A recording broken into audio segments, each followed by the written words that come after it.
CRIF presenta la entrevista en línea con William Meléndez.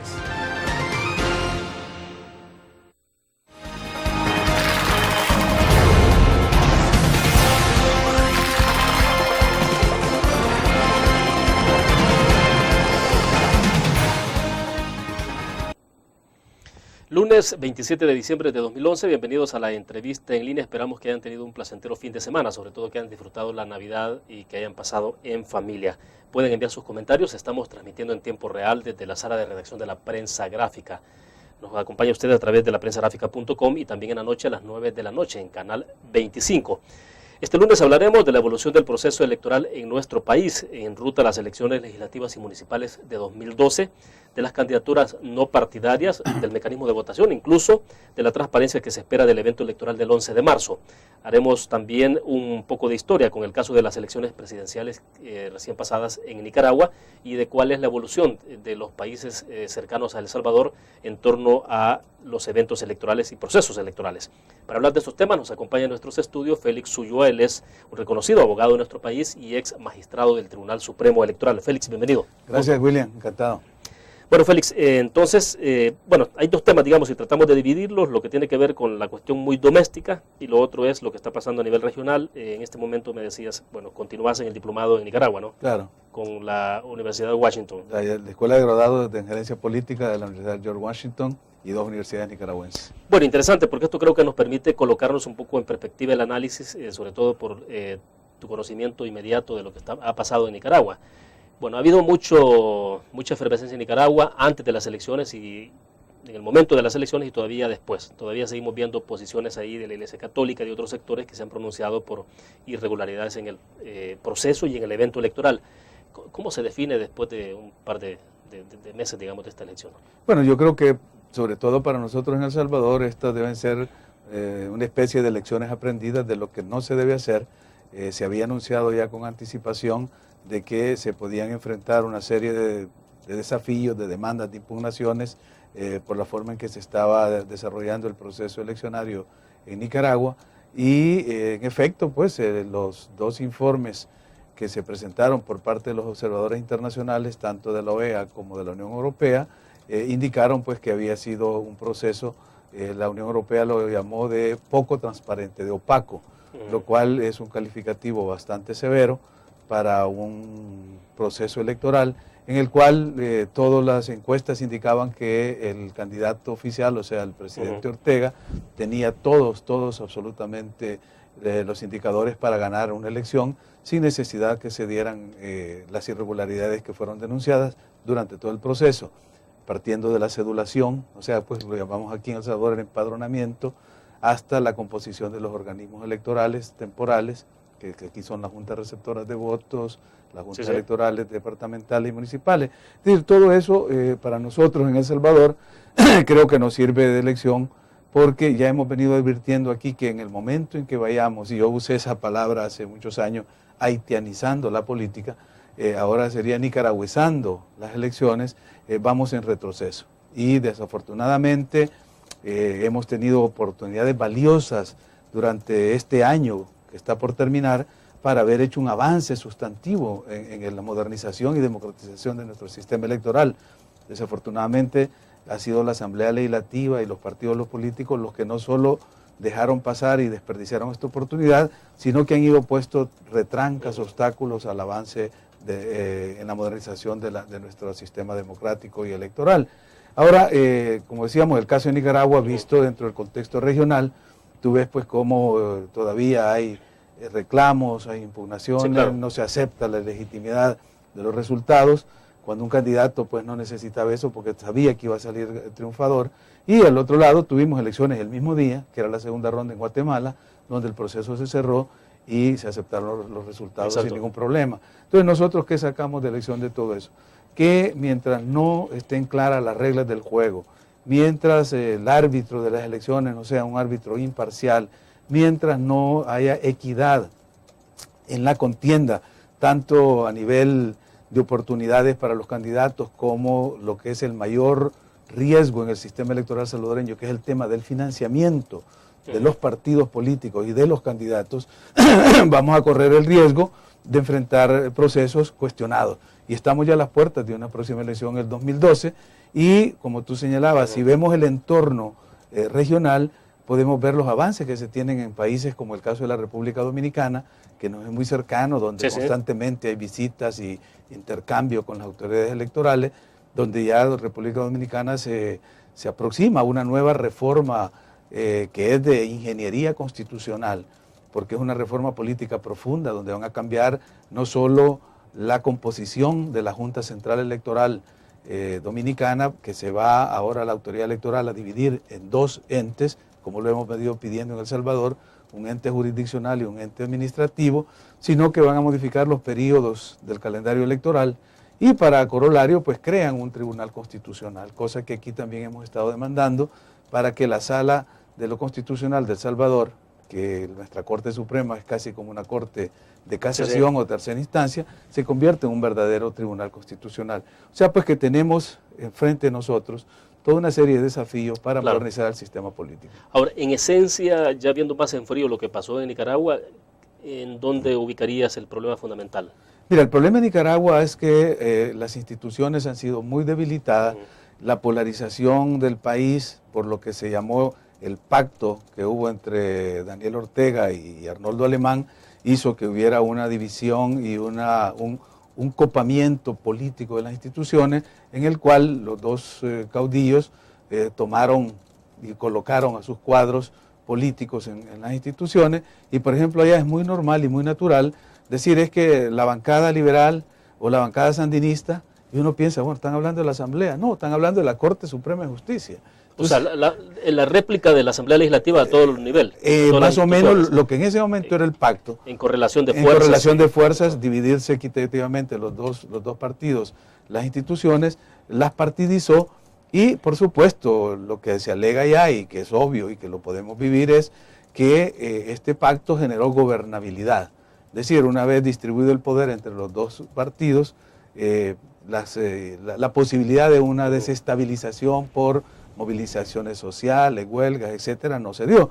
Y eso dicen, bueno, ¿qué vale más? ¿La gobernabilidad, la tranquilidad, el crecimiento económico que puede tener el país o una democracia en la cual la constante lucha de las fuerzas democráticas dentro del espacio democrático puede generar inestabilidad? ¿Y qué se ha demostrado entonces en Nicaragua? Lo único que se ha demostrado en Nicaragua es algo que todo el mundo reconoce. Nicaragua es el país más seguro de la región, es el país que ha crecido más económicamente, es el país que ha traído más inversiones de capital extranjero a la región, y eso pues que es reconocido y certificado por el Banco Mundial, por los organismos financieros internacionales, ha sido a costa de que hayan instituciones totalmente partidizadas, una Corte Suprema de Justicia en la cual hay magistrados de un color político, magistrados de otro color político, y entonces el desafío es, ¿se puede tener crecimiento económico sin estabilidad política y consolidación institucional?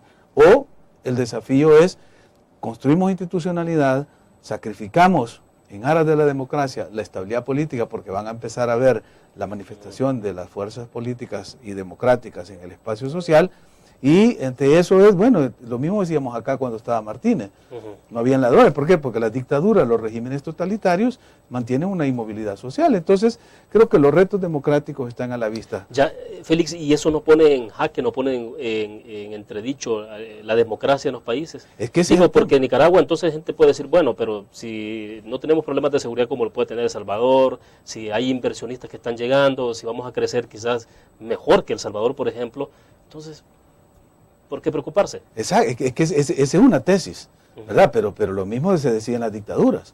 Es decir, el tema es, en la dictadura puede ser temporal eso, o sea. Yo creo, y se vio en el caso de Chile, por ejemplo, cuando el tiempo de Pinochet, ¿verdad? Que se sacrificó la democracia in extremis y, por el contrario, pues hubo un florecimiento económico a través de la aplicación de las políticas de los Chicago Boys y todas las políticas monetaristas, que ahora pues se disfruta en un ambiente democrático. Entonces, como que las sociedades tienen que pasar por periodos de limitación democrática para tener crecimiento económico, por regímenes fuertes, autoritarios, para después abrir las puertas a la democracia, porque cuando hay democracia y no hay crecimiento económico, hay caos. Y el caso más gráfico que yo vi fue el caso de Haití. En Haití, el lamento que tenía la gente cuando hacíamos encuestas era vivíamos mejor en tiempo de Duvalier. La democracia vino a traernos el caos. Entonces, es un poco como eso que hay que entender, que no hay que aferrarse ortodoxamente a un concepto, democracia per se o crecimiento económico per se. Lo que hay que hacer es combinando formas democráticas con crecimiento económico, y eso nos llevaría a desarrollos como el que tuvo España después de la época postfranquista. Perfecto, debo hacer nuestra primera pausa comercial. Cuando regresemos, estos acontecimientos muy particulares, lo de Nicaragua, ¿será que puede también, digamos, como la democracia han ido caminando en el continente americano y se han ido consolidando en muchos países, que fue ha sido una ola, digamos, lo de Nicaragua puede dar señales de que se replique en otros países? Nos plantea la interrogante. Vamos a la pausa y regresamos.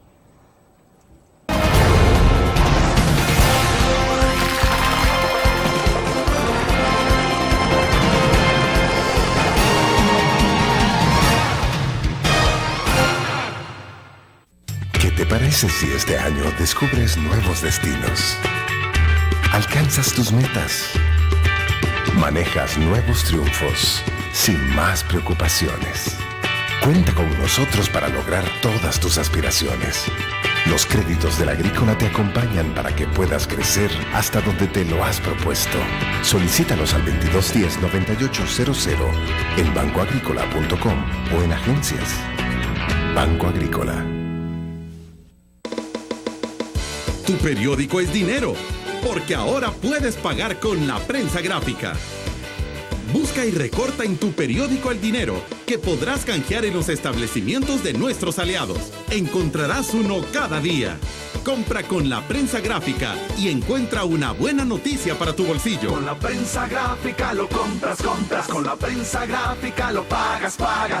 La prensa gráfica. Noticias de verdad.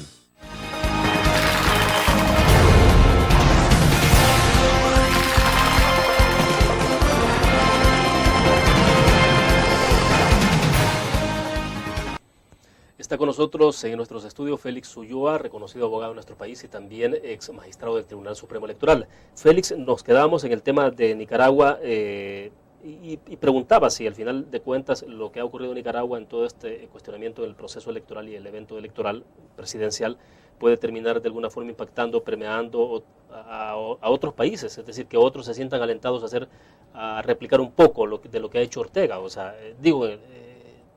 obviamente hay cosas buenas, cosas malas, pero...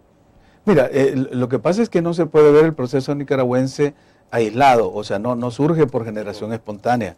Esto es producto de lo que se llamó la primavera democrática en América Latina, que es cuando se da toda una reacción política en las fuerzas emergentes frente a las políticas del consenso de Washington, todas las políticas neoliberales, y empezamos a ver en Sudamérica, en la América Andina, que van surgiendo gobiernos distanciados del consenso de Washington, y que por la forma en que se dieron, que no fueron formas revolucionarias, no fueron por luchas armadas, sino mediante procesos electorales, se deben llamar la primavera democrática.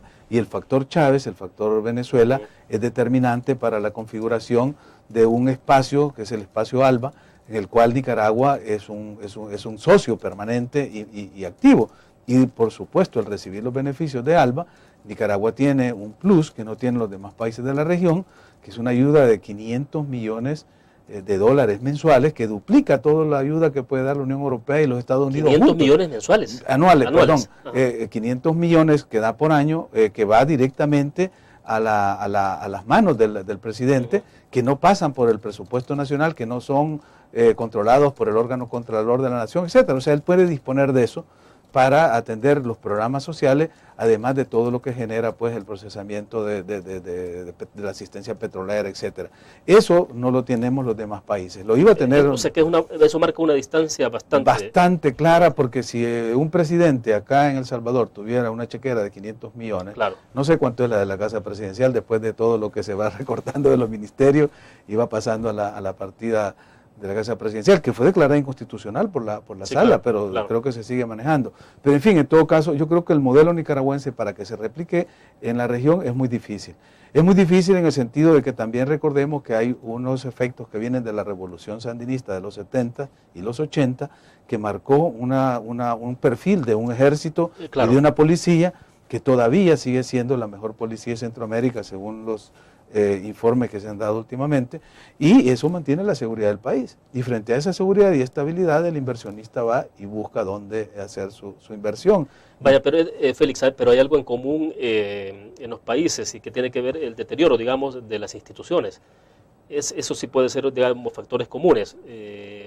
Entonces, lo que me interesa es un poco que nos vayas ubicando en el contexto de El Salvador, cómo se ve El Salvador, para que vayamos entrando ya a hablar de las interioridades. Claro, no, en el caso salvadoreño lo que se ve digamos, como una aspiración nicaragüense cuando nos miran a nosotros es cómo hemos logrado, después de la firma de los acuerdos de paz, que ya se van a cumplir los 20 años, claro, lograr mantener digamos, estos acuerdos básicos, fundacionales del país, sin que nos hayamos salido de lo que fue el scriptum de los acuerdos de paz, y en algunos casos hemos avanzado, en otros hemos retrocedido, en otros hemos seguido igual, y ellos ven, y sobre todo con esta Corte Suprema de Justicia, sobre todo con la Sala de lo Constitucional, como en un país vecino se logra perfilar con toda claridad la separación de poderes. Es decir, aquí el check and balance del Estado de Derecho en cuanto a la división de poderes se ha visto muy claramente definido, excepto con el momento ese del 743, que fue una locura, que nos puso en la bitácora internacional como sí, claro, un gran retroceso. Por lo demás es un ejemplo, porque en Nicaragua no existe la separación de poderes. Eso es una de las cosas que se lamenta, por lo que te decía. Pero lo lamentan, digamos, los sectores académicos, los sectores intelectuales, las clases medias ilustradas, porque para el pueblo en general y para el gran inversionista, que son las élites económicas, ese no es ningún problema, porque ellos están sobre el tema de la institucionalidad política. Lo que les interesa es la estabilidad económica, la seguridad económica y el hecho de estar siempre bien calificados por los organismos financieros internacionales. Te decía que recientemente el BID acaba de aprobar 45 millones al gobierno de Nicaragua, con solo una simple condición fue la que les puso, que se publicaran 2 estudios que se habían hecho de unos censos y que no los había publicado el Banco Central. El día que lo pusieron en la página web de ellos, el día siguiente se le estaba firmando el cheque de 45 millones. ¿Y eso significa entonces que Nicaragua había pasado los filtros que establecen? Había pasado los filtros que había puesto, en este caso, el BID. Así es que, te digo, es un juego entre estabilidad política, crecimiento económico. Nuestras dinámicas son distintas acá, y yo creo que en eso sí no podríamos vernos en Nicaragua en ningún momento como un referente, porque nosotros partimos de otra base fundacional que fueron los acuerdos de paz. Más bien tendríamos que revisarnos a partir de nuestros propios compromisos y hasta dónde hemos avanzado y qué es lo que hemos crecido en esa parte. Es decir, que no es tan cierto que lo que hemos visto replicado en Nicaragua también se vaya a dar en El Salvador. No. Hay quienes a veces levantan ese tipo Al contrario, yo creo que Mauricio definió de entrada de que no tenía a Chávez como referente, que su referente era Lula. Eso nos marcó una distancia inmediata del Grupo ALBA. El Grupo ALBA, como te digo, es un espacio... Aunque el FMLN tenga, digamos, esa alianza a través de NEPASA, PDVSA... Bueno, eso podría ser si el FMLN tuviese en el Ejecutivo y su presidente fuese en la línea del partido un aliado de Chávez. Pero es difícil ver al FMLN, digamos, marginalmente al gobierno haciendo una gestión de reparto de muchas cosas con la población, como lo hace Daniel Ortega en Nicaragua, aunque pudiera ocurrir. Aquí se está viendo a nivel de algunas alcaldías, ¿no? Es decir, alcaldías fuertes y que manejan todo lo del Alba Petróleo. Alba Petróleo, exacto. Alba Petróleo, entonces ya el modelo se puede replicar. Pero no es lo mismo que se utilice con toda la estructura de gobierno, el aparato de gobierno, ¿no? Esa es la diferencia. Y a nivel de política exterior, porque si tú ves estos grupos, es decir, no solo tienen impacto a nivel local, exacto, sino que desarrollan políticas regionales y ahora una política continental, de que si se lograra encauzar de manera adecuada, yo creo que sería promisorio para que en este siglo XXI los recursos de un país hermano petrolero, como el caso de Venezuela, que acaba de descubrir una nueva beta y que lo puede convertir en una verdadera potencia mundial, con un Brasil desarrollándose y aspirando ya a ser una de las grandes potencias del mundo, pues esta región tendría un futuro promisorio, porque ya no fueron las élites del siglo XX, ¿verdad? Las clases dominantes del siglo XX, sino que son unos nuevos élites, ahora más políticas. Hay que leer el último estudio de Latino Barómetro que salió hoy en octubre del 2011, donde te habla que el gran desafío de América Latina ahora, después de haber construido durante todo el siglo XX y la primera década del siglo XXI la infraestructura política, es hacer la infraestructura económica para garantizar mayor equidad en el continente. Claro. Perfecto, vamos a otra pausa. Cuando volvamos ya hablemos de todo el tema de reformas electorales en nuestro país, de lo que está ocurriendo ya en la parte más doméstica. Vamos a la pausa.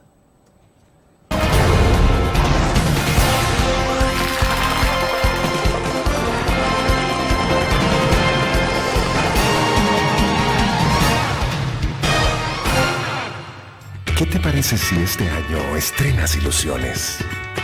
Descubres nuevos destinos. Construyes tu futuro sin más preocupaciones. Cuenta con nosotros para lograr todas tus aspiraciones. Los créditos del Agrícola te acompañan para que puedas crecer hasta donde te lo has propuesto. Solicítalos al 2210-9800 en bancoagrícola.com o en agencias. Banco Agrícola.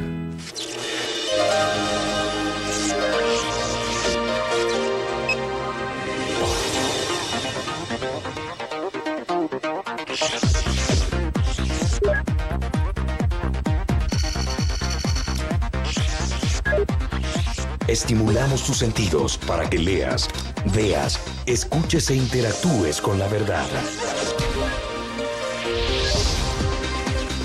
LPG Multimedia.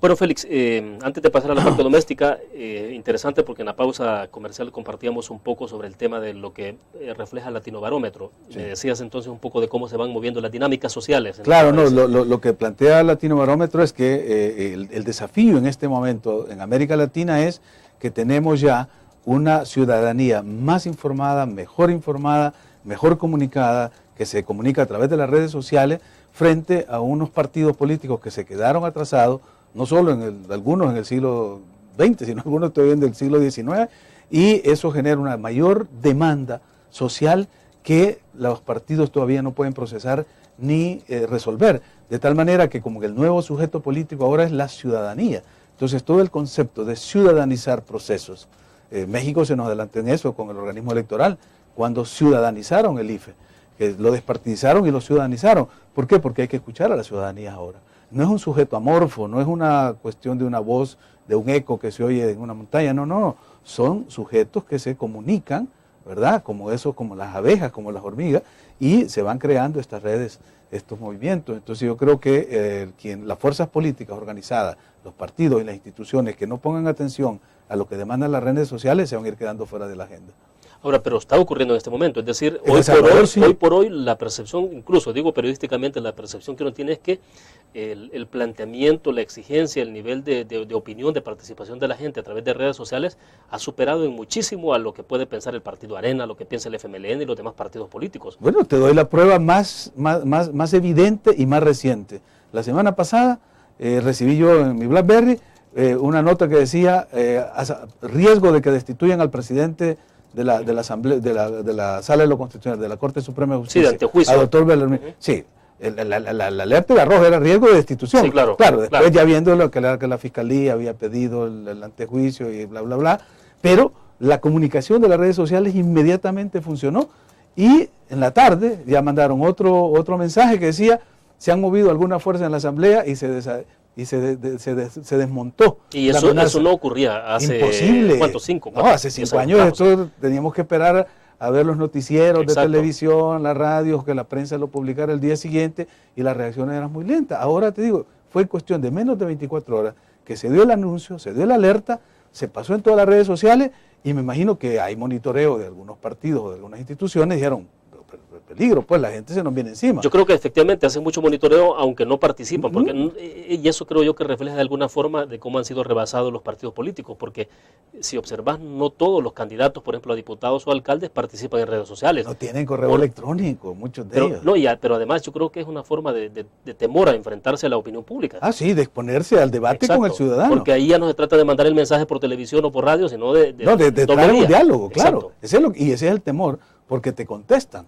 Claro. Hay uno que otro político que tiene el coraje de lanzarse. Bueno, el caso de Chávez es emblemático, pues Chávez ya tiene creo que 2 millones de seguidores en Twitter. Sí, sí. O sea que hay políticos, bueno, el Calderón de México. O sea, hay políticos que sí saben que esto es un instrumento, que es un medio de estar en contacto con la comunidad y lo hacen. El problema nuestro en la clase política salvadoreña es que es bastante básica, muy primitiva en muchas cosas. Entonces, el uso de estas nuevas tecnologías no lo aprovechan. Una de las cosas de los programas que yo tengo en Nicaragua es justamente eso, dar asistencia mediante el uso de nuevas tecnologías a los partidos políticos y algunos las han sabido capitalizar allá. Entonces aquí a mí me gustaría poder colaborar con los partidos, de darles ese apoyo, de traerles a los técnicos, los expertos nuestros que han trabajado en ambientes amigables, en ambientes hostiles. Por ejemplo, hoy para el caso de Nicaragua, que la situación estaba bastante complicada para los organismos de observación electoral nacional, hicimos un paquete que era combinar una experiencia de Burma, una experiencia de Afganistán y una experiencia de Malí, y con eso construir una plataforma que sirvió para abrir un sitio web y poder hacer un mapa de riesgos, un mapa de denuncias, un mapa interactivo donde se estaba monitoreando el proceso electoral y el día de las elecciones, el día del evento electoral. Entonces, ese uso de nuevas tecnologías, creo que si en El Salvador pudiéramos convencer a algunos políticos, a algunos partidos, nos daría un gran empuje para... Pero bueno, los dirigentes políticos, los partidos en general en este país no tienen opción, o sea, tendrán que hacerlo, tarde o temprano. Aquí o te adaptás a la evolución o te extinguís. Es decir, les va a pasar como a los dinosaurios a algunos de ellos. Es decir, el proceso evolutivo los va a dejar y se van a extinguir. Bueno, vamos a la pausa. Ahora sí, cuando regresemos ya hablemos de la parte de nuestro país, de cómo está la situación electoral que tiene que ver con reformas electorales, el voto por persona, por banderas, toda esa discusión que ha habido, candidaturas no partidarias. Vamos a la pausa.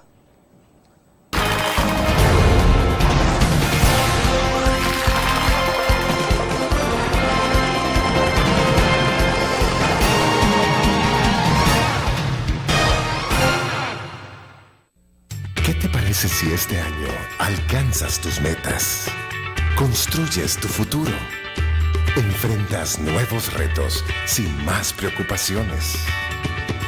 Cuenta con nosotros para lograr todas tus aspiraciones. Los créditos de la Agrícola te acompañan para que puedas crecer hasta donde te lo has propuesto. Solicítalos al 2210-9800 en bancoagricola.com o en agencias. Banco Agrícola.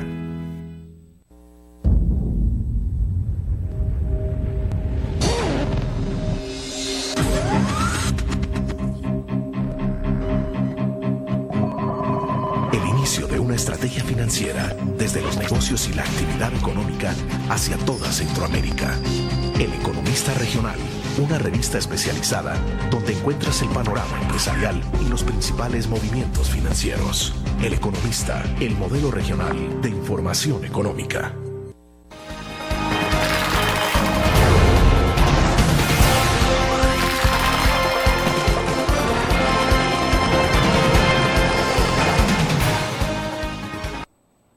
Bueno, Félix, hablemos del tema estrictamente electoral en nuestro país, de cómo está avanzando el proceso, porque bueno, el evento electoral es el 11 de marzo, pero el proceso electoral, ¿cómo se observa? En términos muy generales. De ahí podemos entrar a los puntos que tienen que ver, por ejemplo, con cómo se va a votar por personas, por banderas, porque al final no vemos el Tribunal Supremo Electoral todavía haciendo una campaña muy agresiva de educación.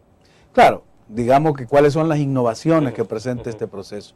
Y las dos grandes innovaciones del proceso son el cambio de la papeleta, que no vas a tener la papeletilla esa de media página con las 5, 6, 7 banderitas y marcando la bandera, sino que vas a tener una papeleta muy grande con los rostros de los candidatos, donde tú vas a poder seleccionar a la persona que querés que te represente y que sea tu representante y a la cual tú te puedes dirigir, mandarle una carta, decirle yo voté por ti y quiero que por favor, ¿verdad?, me resuelvas o me aclares esto. Y el segundo tema es que van a haber candidatos que no van a estar presentados en la lista de los partidos, o sea, los candidatos no partidarios. Esos fueron, digamos, los resultados de la sentencia que dio la Sala el 29 de julio del 2010 y que, como decía yo, abrió las oportunidades, abrió las compuertas que estaban cerradas en la Comisión de Reformas Electorales de la Asamblea y que siempre nos habían dicho a nosotros que era el bloque de derecha el que no dejaba que se abriera ese proceso de modernización y democratización del proceso electoral, pero cuando vino la sentencia de la Corte y abrió esas compuertas, no vimos al bloque de derecha, vimos a todos los partidos al unísono reunirse y reformar la Constitución en menos de media hora para bloquear lo que la Sala estaba permitiendo. Entonces perdimos esa oportunidad y además de no haberla aprovechado, lo que se ha hecho ahora es enredarlo. Primero con el decreto 555 que trataron de ponerle a estos candidatos unos requisitos tan exagerados que era para desanimarlo. Y el desánimo ha llegado a tal grado que dicen que algunos ya fueron a quemar sus libros ahí frente al Tribunal Supremo. Pues, que eso requeriría un poco de análisis particular. No es la mejor forma de protestar ni de dar un ejemplo ciudadano, pero te muestra el descontento que hay, la frustración de la gente cuando le pones barreras muy grandes. El otro tema es cómo se va a votar. Es decir, hay gente, yo hablaba con un distinguido abogado, colega y amigo, el doctor José Fabio Castillo, este fin de semana, y me decía, yo, Félix, no sé cómo voy a votar, todavía no sé por qué no se han dado las reglas claras todavía. Exacto, es que periodísticamente, bueno, yo como periodista, digamos, tengo esa inquietud, o sea, porque, y hay gente que me ha preguntado, o sea, cómo se va a votar, y yo tampoco sé cómo se va a votar, es decir, yo creo que uno está medianamente informado, claro, digamos, y tiene que orientar a la gente, entonces... Mi tesis siempre fue, hagamos lo que se hace en Honduras. Siempre hemos dicho que los hondureños están más atrasados políticamente que nosotros, y porque es que ellos ya llevan 3 elecciones votando y no se equivocan. Bueno, allá porque lo hicieron simple. Primero, el sistema de votación de Honduras es de listas abiertas y desbloqueadas. Allá la gente va y vota por el que le gusta, el candidato que quiere, no importa de qué partido sea. Aquí enredamos las cosas. Porque sí es cierto que las listas se desbloquearon, pero no se abrieron. Entonces tú solo puedes votar por la lista dentro de un partido. Entonces eso ya te da la primera complicación porque ya tienes que hacer lo que se llama el voto preferencial ahí en Dominicana. Segundo, no puedes votar por otro partido porque anulas tu voto o por un candidato no partidario porque el voto es nulo. Luego te pone lo de las preeminencias. Y luego que si votas solo por un candidato no partidario ya no puedes votar por uno de un partido. O sea que lo que hacemos es complicar las cosas. ¿Por qué? Porque al final, y esto es lo triste de la historia, es que lo que la sentencia de la sala quiso darle al pueblo, que era devolverle su soberanía para elegir a su representante, se lo vuelve a quitar la partidocracia. O sea, las cúpulas, las argollas de los partidos han hecho todo, y todo esto es ¿para qué? Para que en cualquier forma los votos que se anulen, los votos que no se marquen bien y los votos que vayan de manera que se está pidiendo de algunos partidos de votar por bandera, es para que los candidatos que salgan electos sean otra vez los que la cúpula del partido ha seleccionado como los prioritarios. Al final de cuentas eso es todo. Entonces a mí me han pedido unos ciudadanos que presente una nueva demanda de inconstitucionalidad contra el último decreto que pensamos que lo iba a vetar el presidente Funes, pero lo sancionó. Yo lo estoy estudiando porque no quiero parecer necio. Y yo eso les he dicho, miren, ya el proceso electoral ya arrancó. Si yo presento otra demanda hoy en enero, la sala no va a tener tiempo para resolverlo, y si lo resuelve, puede paralizar. Se va a o abrir argumentos.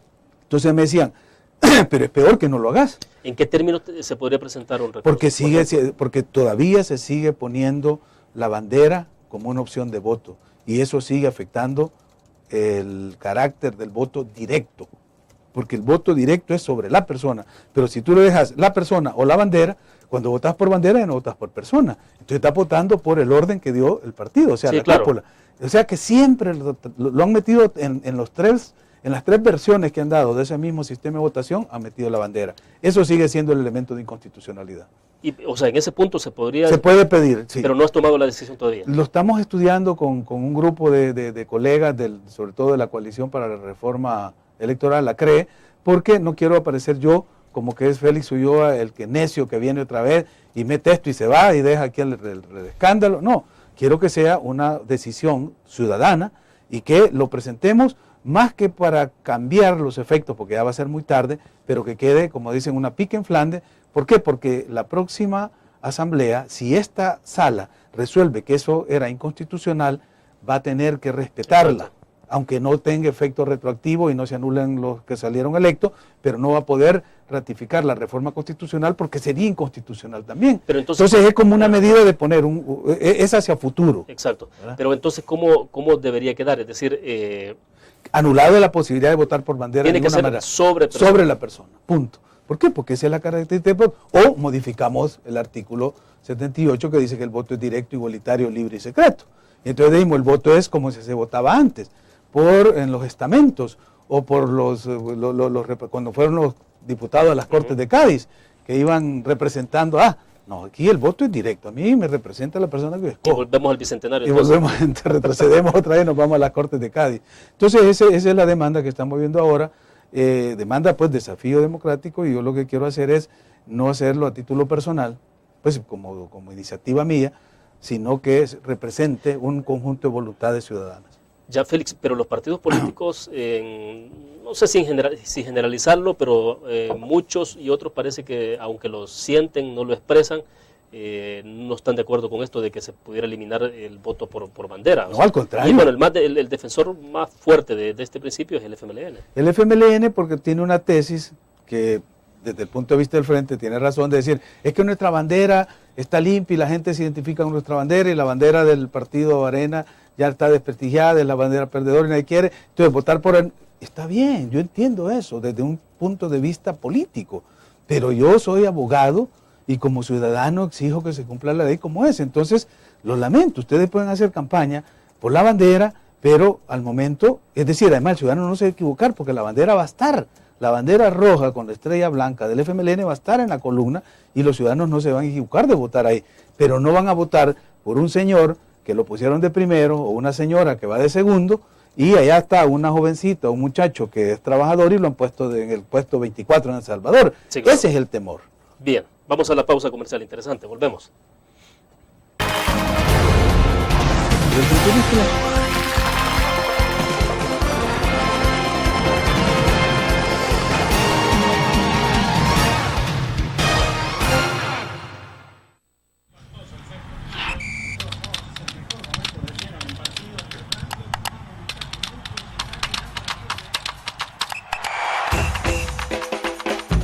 La emoción del deporte está en www.elgráfico.com.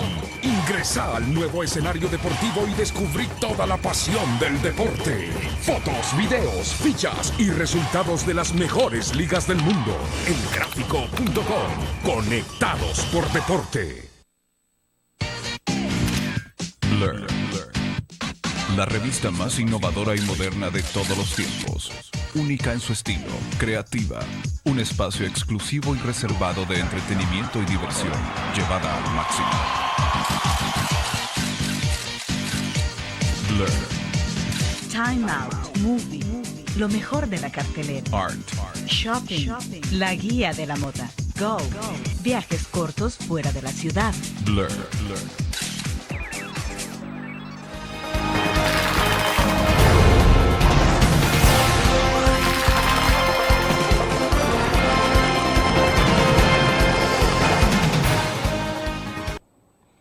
Félix, ¿por qué será que no vemos hasta este momento una campaña intensiva o clara del Tribunal Supremo Electoral diciendo a la gente cómo es que se debe votar? ¿Será porque efectivamente no se han clarificado las reglas o es porque en el tribunal también hay alguna intencionalidad de decir, bueno, de favorecer a cierto partido, a cierto sector? Fíjate que yo creo que en este caso el tribunal ha tenido un papel mucho más proactivo, mucho más en consonancia con el avance del proceso, más en la línea de seguir los parámetros de la sala constitucional, y yo creo que lo ha detenido, y han sido claros ellos en decir, es la irresponsabilidad, en este caso de la Asamblea Legislativa, de no poner las reglas claras, porque mientras las reglas no están claras, dicen ellos, no pueden elaborar los manuales de capacitación. Bueno, llegaron a un extremo de que han lanzado los manuales de capacitación, dejando todavía el espacio en blanco de cómo se va a votar. ¿Qué te decía yo en el caso de Honduras? Porque es que los hondureños no se equivocan, o si se equivocan es mínimo el porcentaje de votos nulos en la última elección que yo estuve en Honduras. Que fue la de Pepe Lobo, ¿no? Pepe Lobo, sí. Pero, y que iban también los diputados. Iba la papeleta de San Francisco Morazán, sí, era de 23 diputados. Sí, aquí puede estar en esa elección. Claro, conocer un poco, claro. Entonces, tú ves ¿qué hace el tribunal? Primero, además de las campañas de educación cívica y todo, publican en los periódicos de circulación nacional la papeleta en blanco, lo llaman el chepe. El chepe, exactamente. Entonces la gente recorta el chepe desde su casa, hace cómo va a marcar el ejercicio, cuando llega a la elección, ya o lo lleva con ellos y lo sigue, o ya más o menos está ubicada y lo han discutido en la casa. Sí. Mira, este candidato es bueno, no, este no lo conozco, mira, este hizo tal cosa. O sea, la gente ya sabe que no se podía hacer cuando iba a votar por la bandera. Porque la bandera iba a votar por la bandera y punto. Sí, interesante porque vi muchos casos en las casillas. O sea, ¿sí? La gente llevaba el chepe. Y iba entonces marcando para no equivocarse. Pero exacto, ya lo llevaban y además lo han discutido. Pero era una decisión meditada, o sea. Pensada, discutida con anterioridad, porque el chepe lo publican los periódicos con anterioridad. El tribunal también se encarga de masificarlo. Entonces, creo que esa va a ser como el último paso que va a dar el tribunal acá, porque cuando todavía, como te decía, si este abogado y otros amigos no están claros cómo votar en la próxima elección, pues más el ciudadano de un cantón o un ciudadano que no está muy bien informado. Entonces es la labor de educación cívica que tiene que hacer el Tribunal Supremo Electoral, los organismos sociales de la sociedad civil que hacen campañas de educación cívica para orientar al ciudadano a cómo poder ejercer el sufragio en una primera elección que pudo haber sido más simple, como la hondureña, pero que se le ha puesto muy compleja por la decisión de las cúpulas partidarias de asegurarse ellos siempre de quedar electos. Y entonces, entre más complicado se lo ponga al ciudadano, la garantía de que al final decidan ellos va a ser porque va a haber mucho voto que va a estar nulo o que se va a perder, y entonces todo eso va a beneficiar a la planilla del partido. Pero bueno, finalmente si tomamos como el ejemplo referente de lo que ha hecho Honduras, o sea, es decir, el salvadoreño sí podría ir a una votación con un poco más de asesoría de educación. O sea, totalmente, yo te digo, ¿cómo no vamos a confiar? Nuestra gente ya, es decir, ya hay un municipio que se declaró libre de analfabetismo aquí en El Salvador, es una buena noticia que leyó. Entonces, con Macarán. Entonces, quiere decir que ya no tenemos gente con los niveles de analfabetismo del pasado, donde esa fue una explicación que me dieron a mí cuando yo era magistrado, y en la primera elección que hicimos en el 97, cuando le pregunté, bueno, ¿y por qué es que votamos por las banderas? Es que me dijeron, es que acuérdate que nuestro pueblo es tan ignorante de que no le podemos poner cara en nada, sino que le dijimos, vote por el pescadito, vote por las manitas, y azulito, el verdecito.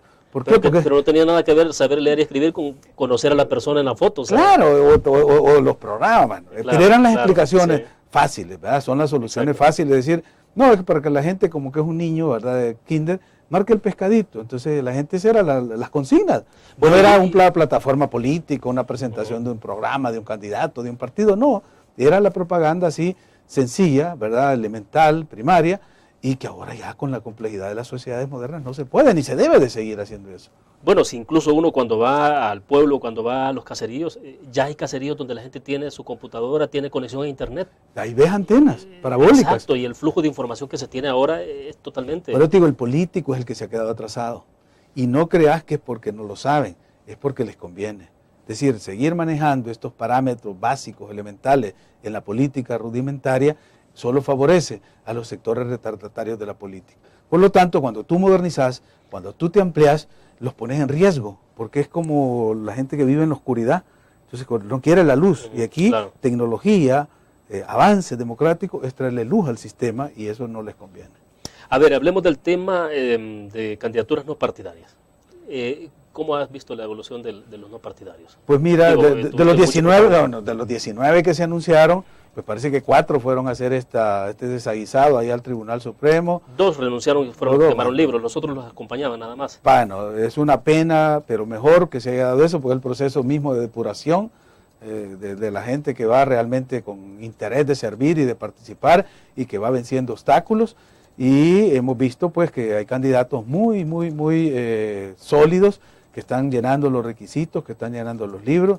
Yo ya tuve oportunidad de platicar con uno de ellos que ya me manifestó pues todo su plan de trabajo, el nivel de organización que tiene, etcétera. Entonces yo espero, no era esa la reforma que iba a cambiar el sistema político en El Salvador, te lo puedo confesar.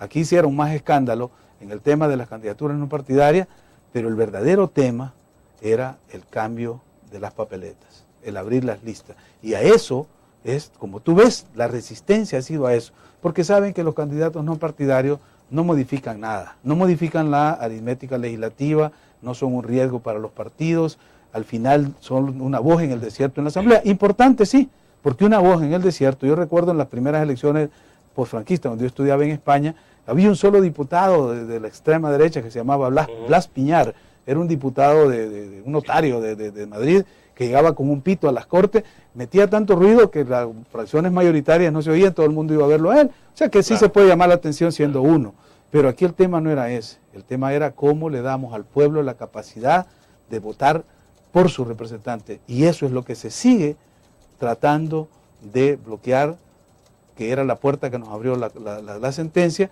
y tú ves que por eso es que todavía seguimos en este debate, y posiblemente me vas a ver presentando un nuevo recurso la próxima semana, antes de irme, sí es la decisión de estos organismos de la sociedad civil, porque no les vamos a... O sea, así como ellos tratan de bloquear el espíritu ciudadano, la decisión ciudadana de continuar avanzando es firme y vamos a seguir dando la batalla democrática. Bien, seguimos hablando del tema, nos quedan 2 segmentos, vamos a la pausa.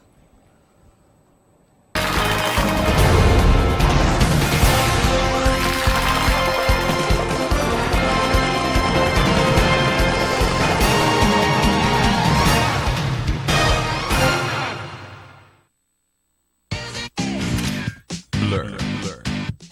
La revista más innovadora y moderna de todos los tiempos.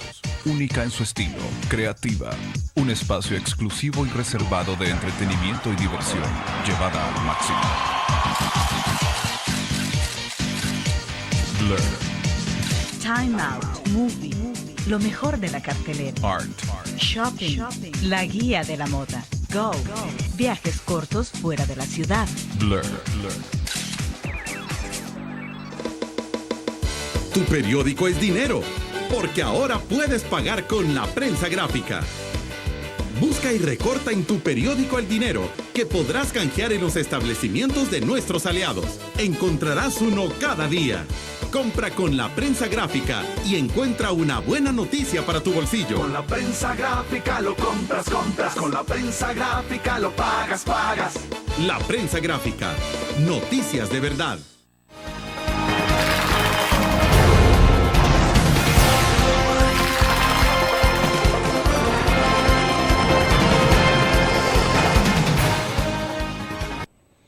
Félix, a ver si no te tenemos un poco más sobre esta posible demanda de inconstitucionalidad que se podría presentar la otra semana.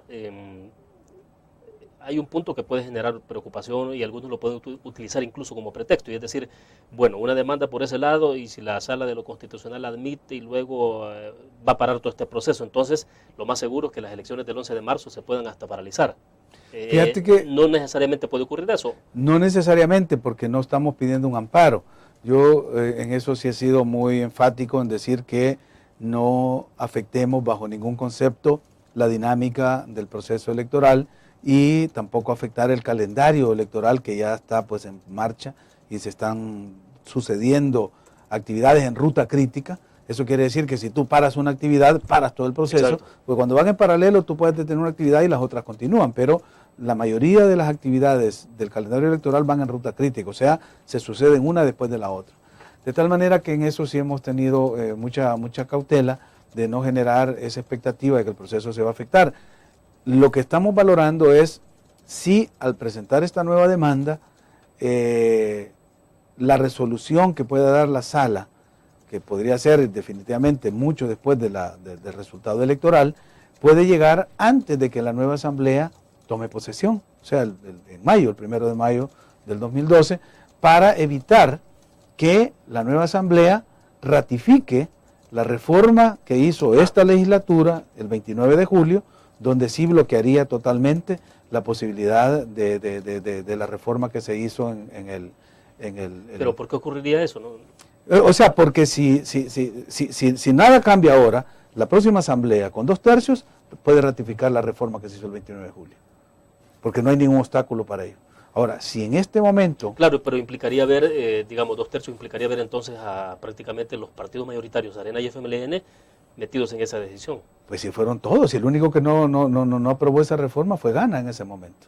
El Arena, el FMLN, el PCN, el PDC, todos aprobaron la reforma del 29 de julio. O sea, podrían haber los votos. Podrían haber los votos, exactamente. Ese es un escenario posible, no es que eso va a suceder. Entonces, frente a esas posibilidades que estamos estudiando, cómo mandar un mensaje de que no hay, ¿verdad?, decisión ciudadana de permitir que los partidos sigan haciendo lo que quieren, sobre todo en este momento en que, no sé si has visto tú el último informe del barómetro global de corrupción. El barómetro global de corrupción de Transparencia Internacional, en el caso de El Salvador, le da a los partidos políticos y a la Asamblea Legislativa el nivel más alto de corrupción.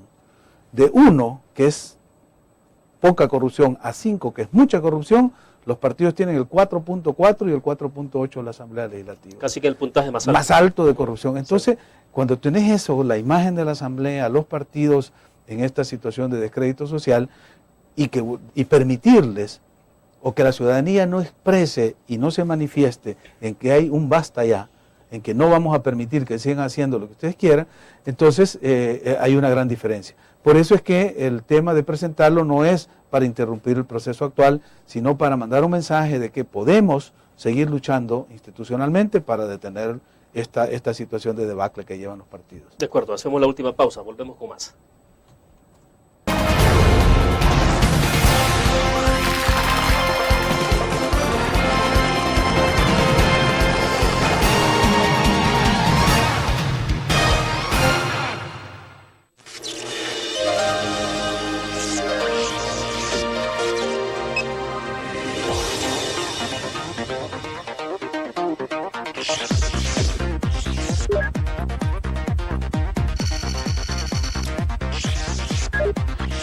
Estimulamos tus sentidos para que leas, veas, escuches e interactúes con la verdad. LPG Multimedia.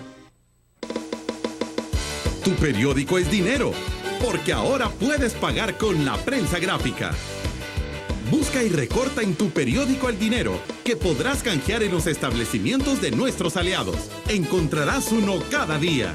Compra con la prensa gráfica y encuentra una buena noticia para tu bolsillo. Con la prensa gráfica lo compras. Con la prensa gráfica lo pagas. La prensa gráfica. Noticias de verdad.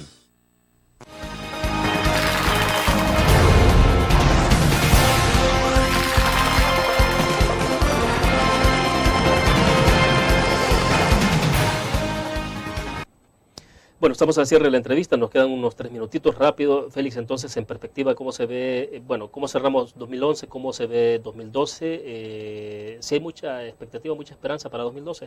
Yo creo que sí, fíjate que a pesar de estos traspiés que se han dado durante todo el 2011, que empezamos en enero cuando salió el decreto 555, que nos causó no solo tristeza y dolor, sino extrañeza de que la Asamblea diera un decreto solo para regular las candidaturas no partidarias y no se pronunciara sobre el sistema de elección, o sea, la elaboración de las papeletas. Desde ahí vimos que no había buena intención, porque ya la sentencia salió para los dos casos simultáneamente. Y si la Asamblea no resolvió en un solo decreto, dijimos, aquí hay gato encerrado. Y en efecto, yo en febrero presenté la primera demanda contra el 555 y nos quedamos esperando y nunca se emitía el decreto sobre bandera hasta en junio. Como el presidente no lo vetó, pues tuvimos que presentar otro recurso, una demanda que yo presenté en julio para tratar de cambiar ese sistema, y hemos tenido esta batalla que todavía no termina. Pero digo, a pesar de estos obstáculos, yo creo que tenemos siempre una visión optimista. Yo soy de los que veo siempre el vaso medio lleno, no medio vacío, y estoy muy, satisfecho de ver que hay eco en la sociedad, donde antes este tema no se trabajaba. Eran muy pocos los think tanks que se movían alrededor del tema electoral, aparte del consorcio de organizaciones cívicas. FUSADE siempre tenía alguna expresión, alguna propuesta, pero ahora he visto que hay una eclosión de organismos que están trabajando alrededor de esto. La CRE es una coalición de más de 17 organizaciones que trabajan por la reforma electoral. Antes eran los solitarios, los Quijotes del MIRE, del IEGE, ahora ya, la NEP acaba de presentar pues un listado de temas que deben de modernizarse, como la ley de transparencia de los partidos políticos, de la Corte de Cuentas. Es decir, se está planteando la necesidad ya, un clamor ante el cual los partidos y la Asamblea no pueden quedarse callados. Entonces esa es la esperanza. Para 2014, se esperaría que por lo menos la ley de partidos ya puede estar, ¿no? Hay tiempo. Es una agenda más completa, porque llega hasta plantear los consejos municipales plurales. Entonces es una agenda básica, importante, que la próxima Asamblea que tome posesión el 1 de mayo del otro año, del 2012, va a tener en sus manos. Y si quieren ver para adelante, ahí tienen el camino ya señalado. Si quieren ver para atrás, van a ratificar la reforma que se hizo el 29 de julio del 2010. Bueno, gracias, Félix, por compartir con nosotros. Muy gentil. Un agrado siempre. A la orden, William.